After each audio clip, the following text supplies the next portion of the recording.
السلام عليكم. اليوم يا أصدقائي سنقرأ قصة عمر والقطط. عمر طفل أكمل عامه الخامس منذ أيام، جميل الخلق والخلق، ظله خفيف، تفيض من روحه براءة الطفولة المرحة. حباه الله ذكاء يشع من عينيه، دائم الابتسامة، يحبه أبواه حبا جما، وكذلك إخوته وأقاربه يحبونه كثيرا. وقد لاحظ أبوه منذ مدة قصيرة انصراف عمر الدائم عن حضنه ومناوشته واللعب معه كالعادة، وتحوله التام إلى ألعاب الكمبيوتر ومشاهدته أفلام الكرتون التي تعرضها القنوات الفضائية على مدار اليوم والليلة.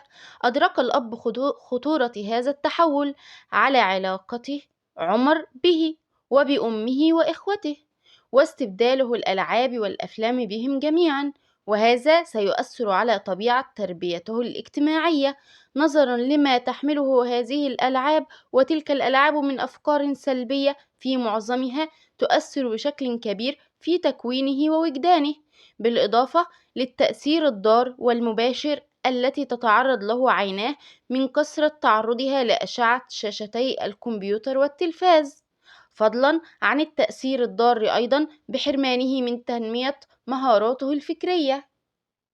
تسبب ذلك الإدراك في قلق الأب، فأخذ يفكر ويتساءل ماذا يفعل؟ أيحرم عمر من مشاهدة هذه الأفلام والاستمتاع بتلك الألعاب؟ وعندئذ قد يتأثر عمر نفسيا بذلك، مهما أوضح له تلك المخاطر فهو لن يستوعب خطورتها عليه. ازدادت حيرة الأب إلى أن اهتدى إلى فكرة وسط تقلل من مدى مكوس عمر أمام الكمبيوتر والتلفاز، وتجعله يعود إلى حياته الاجتماعية داخل البيت، ولا تتعرض عينيه وعقله لأي أضرار مباشرة أو غير مباشرة. عزم الأب على عقد صفقة بينه وبين عمر. افترش الأب الأرض وأجلس عمر بين يديه وقال له: أريد أن أجري مسابقة يومية بيني وبينك، وبعد الفوز فيها أسمح لك بالجلوس فورا ولمدة ساعة أمام التلفاز والكمبيوتر، نصف ساعة لكل منهما. عمر: وإن لم أفز؟ الأب: إن شاء الله تفوز فأنت ذكي. عمر: وإن لم أفز؟ الأب: ستجلس أمامهما في اليوم التالي عند فوزك إن شاء الله، اتفقنا؟ عمر متنهدا مستسلما لهذا القرار الغريب المفاجئ: اتفقنا. ارتسمت على صغر الأب ابتسامة حانية وهو ينظر إلى وجه عمر الجميل، سرعان ما بدله عمر إياها بابتسامة عريضة رقيقة. وأخذ الأب يقول: مسابقة اليوم عبارة عن قصة أذكر فيها أرقاما وسوف أسألك بعد قصها عليك. أجاهز أنت يا عمر؟ أريدك أن تركز جيدا. عمر: جاهز إن شاء الله. الأب: كان يا مكان ولا يحلو الكلام إلا بذكر النبي عليه الصلاة والسلام. عمر: عليه الصلاة والسلام. الأب: ذات يوم وفي طريق عودتي إلى المنزل رأيت مشهدا ألمني بدايته وأسعدتني نهايته. عمر: أي مشهد ذلك؟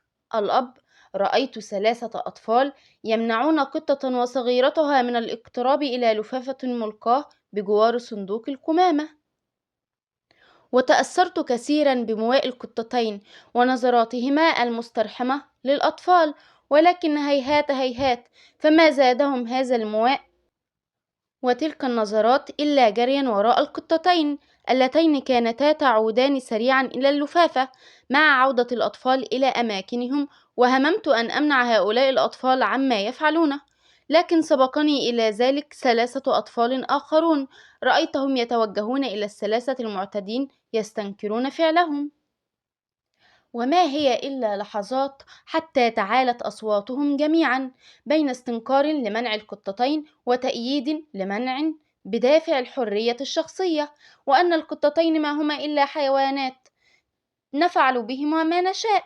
تطور الصياح فهممت أن أتدخل ولكن سبقني طفلان آخران إلى التدخل وتهدئة الموقف، وبعد الاستماع إلى طرفي النزاع أخذا في تذكير الأطفال المعتدين بأحاديث الرسول صلى الله عليه وسلم عن المرأة التي دخلت النار في قطة حبستها ومنعت عنها الطعام والشراب ولم تتركها لتأكل من خشاش الأرض، وعن الرجل الذي دخل الجنة في سقي كلب، وأخذوا يوضحان لهم أن حريتهم الشخصية تنتهي عند حدود حرية الآخرين، سواء كانوا بشرا أم حيوانات أخرى غير ضارة للإنسان. وتابع الأب: فما كان من الأطفال الثلاثة المعتدين إلا الاعتذار والانطلاق إلى بيوتهم والعودة مسرعين، كل منهم يحمل علبة فيها حليب يضعونها بجوار اللفافة. الأب مسترجعا انتباه عمر، والسؤال هو: كم عدد الأطفال في القصة؟ عمر هز رأسه الصغير: نعم مرددا متسائلا: كم طفلا في القصة؟ كم طفلا في القصة؟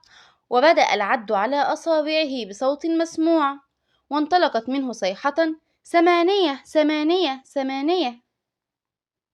الأب: مهلا يا عمر، أيمكنك ذكر كل منهم ثم ذكر المجموع؟ عمر: نعم، 3 أطفال سيئون و3 أطفال ممتازون وطفلان حكم بينهم، إذن المجموع 8. الأب: ممتاز يا عمر، انطلق الآن لتتمتع بالمشاهدة واللعب. والآن انتهينا يا أصدقائي من قراءة هذه القصة، انتظروني وتابعوني لنقرأ المزيد من القصص.